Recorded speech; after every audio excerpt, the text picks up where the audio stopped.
Bonjour à tous. Donc effectivement, c'est un vaste sujet que j'ai essayé pour être simple, de diviser en plusieurs parties un peu distinctes, en commençant par 4 virus qui, en théorie, sont simples à gérer, qui sont des contre-indications virales absolues, enfin légalement absolues, au don de lait anonyme. On va voir qu'il n'en est pas tout à fait de même pour l'allaitement de son propre enfant. Je vais commencer par un virus, je vous en aurais parlé il y a 4-5 ans, j'aurais probablement pas dit la même chose, parce que ça ne posait pas de questions, la réponse était toute faite et pour lequel on est de plus en plus interpellé, en tout cas pour le suivi des mères, qui est le virus du VIH, alors qui reste une contre-indication absolue au don de lait anonyme, et pour l'instant une contre-indication au don de lait de son propre enfant. Pourquoi? Parce que en l'absence de traitement à la fois de la mère et de traitement préventif de l'enfant, l'allaitement entraîne un risque de transmission virale à partir d'une mère séropositive qui est donc de 3-4% par mois les 2 premiers mois, avec un risque qui décroît par mois au cours de la poursuite de l'allaitement, mais qui donc le risque cumulatif augmente. Raison pour laquelle, dans les pays du Nord comme dans les pays du Sud, historiquement, l'allaitement était strictement contre-indiqué. Et puis, les pays du Sud sont progressivement revenus depuis le début des années 2000. L'événement fondateur a été une grande épidémie de gastroentérite aiguë au Botswana en 2005, avec une surmorbidité, une surmortalité infectieuse tout à fait significative, des enfants séronégatifs qui n'étaient pas allaités par rapport aux enfants de mères non séropositives, aux enfants non exposés. La différence entre les deux, c'est que certains, justement, avaient bénéficié de l'allaitement maternel et d'autres n'étaient pas protégés vis-à-vis de la morbidité néonatale, des complications infectieuses autres. Et donc, l'OMS est revenu dessus en réfléchissant à des stratégies qui permettaient, pour les pays qui n'avaient pas accès à l'allaitement artificiel exclusif, d'imaginer laisser allaiter les mères séropositives avec un risque virologique de transmission minimal. L'événement, alors je vais être bref là-dessus, l'étude fondatrice du changement de recommandation dans les pays du Sud, ça a été celle-ci. Tous les enfants naissent séronégatifs, donc ne sont pas contaminés pendant la grossesse ni en perpartum. Et puis il y a un bras qui s'appelle le bras contrôle, où les mères ne sont pas traitées et on les laisse allaiter leur enfant. Et donc vous voyez qu'au bout de 28 semaines, 6% des enfants sont contaminés par l'allaitement. Et puis il y a 2 autres bras où la mère allaite sous trithérapie. Donc c'est le bras multithérapie maternelle. Et le 3e bras, la mère ne prend pas de traitement. C'est des mères qui n'avaient pas d'indication de traitement pour elles-mêmes. C'était les recommandations OMS il y a quelques années. On ne traitait pas toutes les mères, c'était juste celles qui avaient des charges virales élevées et des CD4 bas. Et par contre, l'enfant prend une prophylaxie, donc tous les jours prend une monothérapie d'antirétroviral. Et cet essai clinique, donc randomisé à 3 bras, a montré qu'il n'y avait pas de différence significative dans les 2 stratégies de diminution de la prévention de la transmission mère-enfant. Et à ce moment-là, à la suite de cet essai, a laissé le choix aux pays du Sud qui n'avaient pas, ou aux régions des pays du Sud qui n'avaient pas les moyens de donner accès à un allaitement artificiel exclusif, de choisir l'une ou l'autre des stratégies, donc mettre toutes les femmes allaitantes sous trithérapie, ce qui coûte cher. Alors ce qui a d'autres bénéfices par ailleurs, mais ce qui économiquement coûtait cher, ou de ne pas traiter les mères allaitantes, mais de donner une prophylaxie aux enfants. Vous voyez au passage qu'aucun des bras n'a 0 transmission. Donc à ce moment-là, les recommandations des pays du Nord n'ont pas bougé. Et puis après cet essai, une ribambelle d'autres essais, cette diapo est compliquée, mais on va la simplifier en regardant ça, c'est tous les essais et toutes les cohortes qui ont été publiées dans les pays du Sud jusqu'à présent, d'essais de traitement des mères, donc l'enfant ne prend pas de prophylaxie, la mère est traitée avec des surveillances virologiques qui dépendent du pays où est réalisée l'étude, donc souvent des surveillances virologiques qui ne sont pas de bonne qualité ou pas très fréquentes, avec des taux de transmission qui sont réduits. Les taux de transmission, c'est la colonne de droite, qui sont dans les études, disons, les mieux faites ou les mieux surveillées sur le plan virologique, qui sont assez faibles, qui sont en dessous de 0,5% pour des mères qui allaitent longtemps. C'est donc des taux de transmission qui vont jusqu'à 24 mois d'allaitement. Et à l'opposé, d'autres essais ont étudié l'autre stratégie, c'est-à-dire la mère n'est pas traitée et l'enfant prend une prophylaxie au long cours. Et là aussi, on retrouve pour les études, disons, les mieux menées, enfin les plus rigoureuses en termes de surveillance virologique, des taux de transmission avec ce type de stratégie qui sont de l'ordre de 1,2 à 1,5% à 50 semaines d'allaitement ou à 6 mois d'allaitement. Donc actuellement dans les pays du Sud, et ça c'est nouveau depuis 2013, et les femmes les connaissent bien, ces recommandations, puisque ou elles viennent de ce pays-là, ou elles ont des amis ou de la famille, et donc on est nous de plus en plus interpellés à ce sujet, allaitement dans les pays du Sud.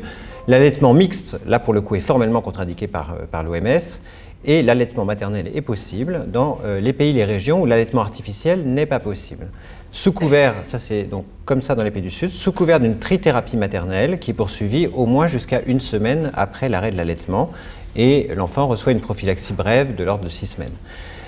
Donc ça, c'est les recommandations des pays du Sud. Et donc ces mères qu'on voit en consultation, maintenant, la parole est plus libre, d'autant que je vous rappelle, ce qui n'a rien à voir avec l'allaitement, mais petite parenthèse, maintenant, ce qui n'était pas le cas il y a quelques années, on autorise les rapports sexuels non protégés pour les couples sérodifférents, avec un partenaire séropositif et un partenaire qui ne l'est pas, à condition que le partenaire séropositif soit durablement indétectable sous traitement. Donc les mères ont tout ça en tête. Leur vie a effectivement complètement changé, pour s'être normalisée, on va dire, enfin se rapprocher de celle de couples séronégatifs. Et donc elle dit, bon bah, très bien, et mon allaitement, finalement, pourquoi on continue à me l'interdire? Alors il y a des raisons pour ça. Et actuellement, dans les pays du Nord, la recommandation est de déconseiller l'allaitement maternel. Mais je pense qu'il faut avoir quelques éléments de réponse pour pouvoir argumenter cela et pas juste dire dogmatiquement c'est interdit. Les deux raisons à ça, elles sont que d'abord, aucun de ces essais n'a montré un taux de transmission de 0%.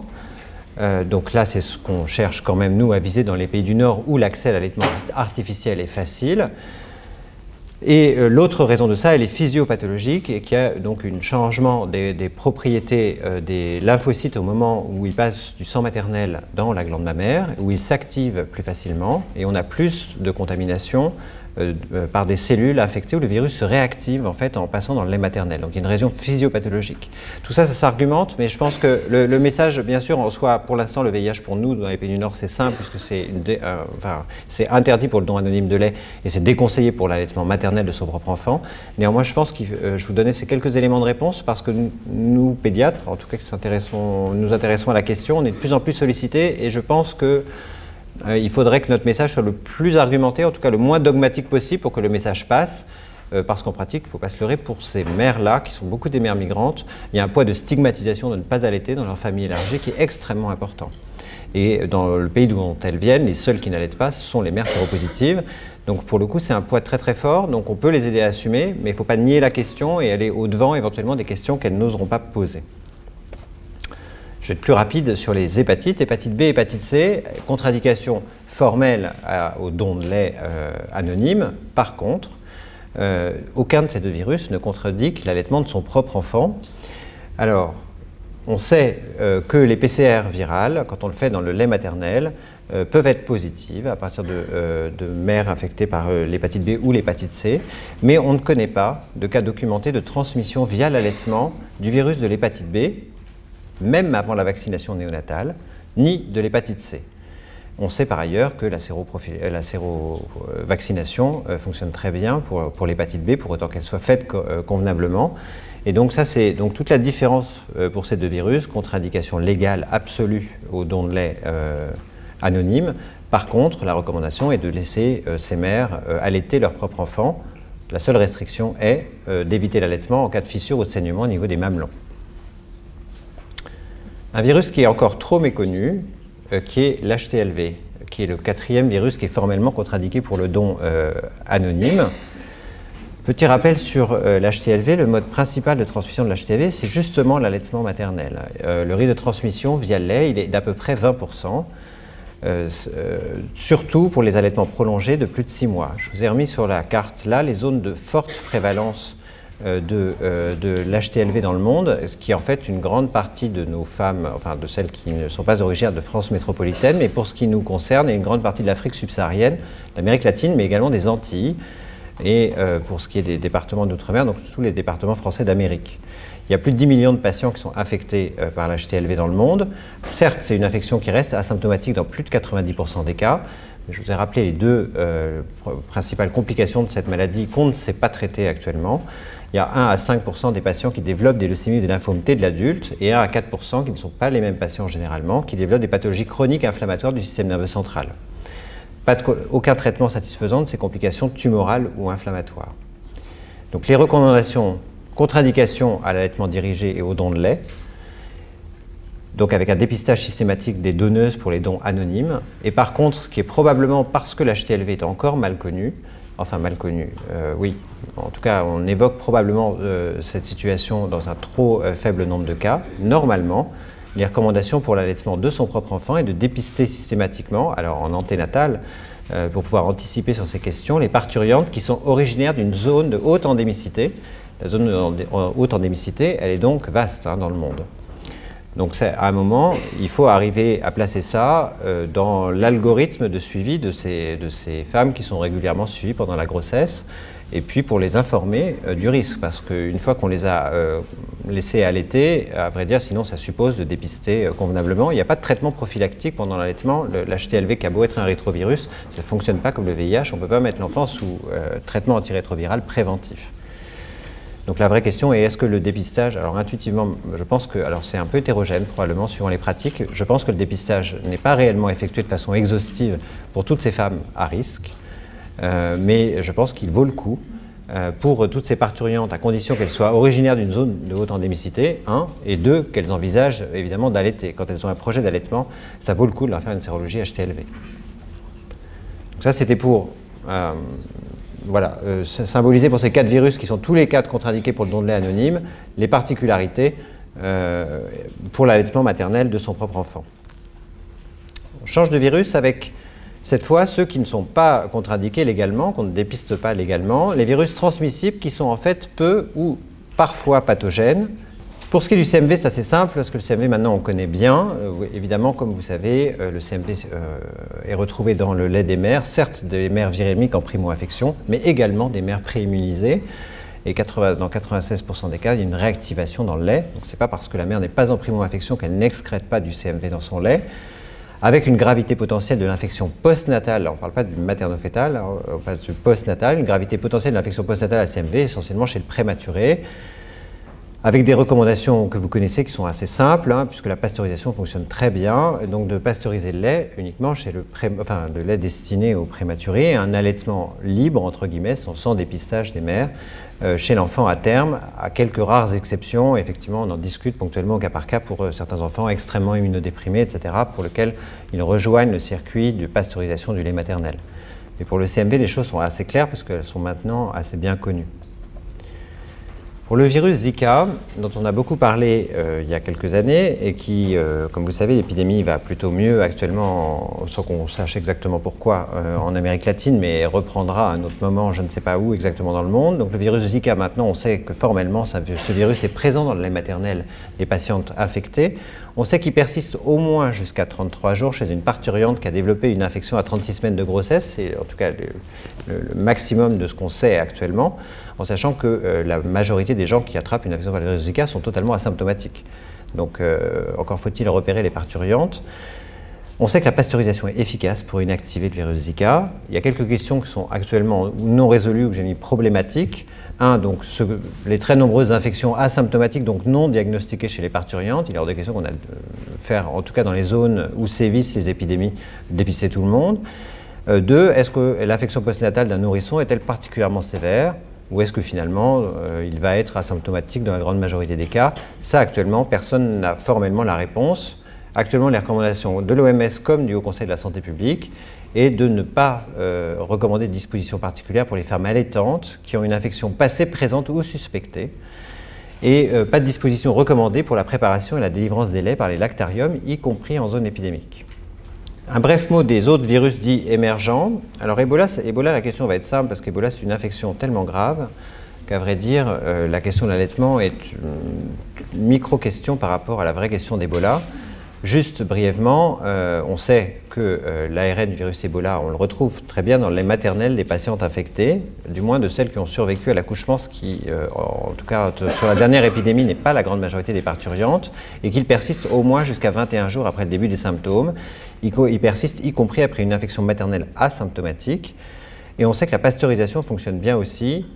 Voilà, mais ça, c'est des données, des faits scientifiques maintenant, qu'on a appris de la dernière épidémie d'Ebola, qui va sûrement reprendre. Les derniers cas d'Ebola, c'était il y a un mois. Ils ont été largement moins médiatisés parce qu'ils ont touché moins de personnes, mais maintenant que le réservoir est installé en Afrique de l'Ouest, on va être confronté à la question, enfin, en tout cas pour nos patientes migrantes. Mais pour le coup, l'allaitement n'est vraiment pas la première priorité dans le management de ces patients. Pour les autres arboviroses, la situation est différente parce que c'est plus fréquent et on est confronté plus souvent à la question. Pour la dengue, on sait que le risque est rare de transmission en cas d'infection maternelle. On sait que la sévérité est très variable, donc en fait on ne sait pas prédire la sévérité, c'est ce que ça veut dire. On sait qu'il y a des dengues congénitales dont on ignore en fait le moment de transmission. C'est pas faux d'avoir des cas de dengue, enfin en tout cas pour ce qui nous concerne dans les départements français d'outre-mer, mais pour les cas de dengue congénitale, on ne sait pas très bien si la contamination a lieu par voie transplacentaire, perpartum ou éventuellement par l'allaitement maternel. Et on ignore quelle gravité en cas d'infection postnatale via le lait. Donc, à vrai dire, je n'ai apporté aucune réponse, que soulever les questions auxquelles, pour l'instant, personne n'a la réponse. Donc, il n'y a pas de recommandation particulière, enfin, en tout cas, pas de réserve émise concernant l'allaitement de patientes qui auraient une dengue possible ou avérée. Pour le virus West Nile, qui nous concerne en France un peu moins qu'aux États-Unis, on sait que le passage transplacentaire et via le lait est possible, mais que le risque, pour le coup, d'infection congénitale est faible, y compris quand la mère s'infecte en période périnatale, et qu'on n'a aucune documentation d'infection postnatale cliniquement sévère. Donc pour le coup, il y a à juste titre pas de recommandation, pas de réserve particulière pour l'allaitement des mères, des parturientes qui auraient une infection par le virus West Nile. Pour le chikungunya, là aussi, en fait, essentiellement des questions plus que des réponses actuellement. On sait que le chikungunya donne des infections néonatales graves, notamment quand la mère s'infecte pendant la grossesse, il y a 50% d'infections néonatales. Certes, la sévérité est variable, mais parmi ces 50%, c'est 50% de formes neurologiques sévères. Le chikungunya est une arbovirose extrêmement sévère, enfin potentiellement extrêmement sévère pour le développement neurologique du nourrisson. Ce qu'on ne sait pas par contre, parce que jusque-là personne n'a été regardé, c'est si l'allaitement peut être une source de transmission. On a envie de penser que oui, parce que pour les autres arboviroses, c'est techniquement, enfin c'est anatomiquement possible. Mais là aussi, actuellement, il n'y a pas de recommandation de suspendre, enfin de contre-indiquer l'allaitement. À titre personnel, vu la gravité des infections néonatales potentielles, dans le doute, et dans des conditions comme les pays du Nord, enfin comme la France, à vrai dire, je serais peu enclin pour une mère qui aurait une infection à chikungunya avérée dans la période perpartum de la laisser allaiter, au risque éventuellement qu'il ne se passe rien, mais éventuellement qu'il y ait une forme neurologique sévère pour le bébé. Mais alors, à vrai dire, ça n'engage que moi comme message. Voilà, je vous remercie.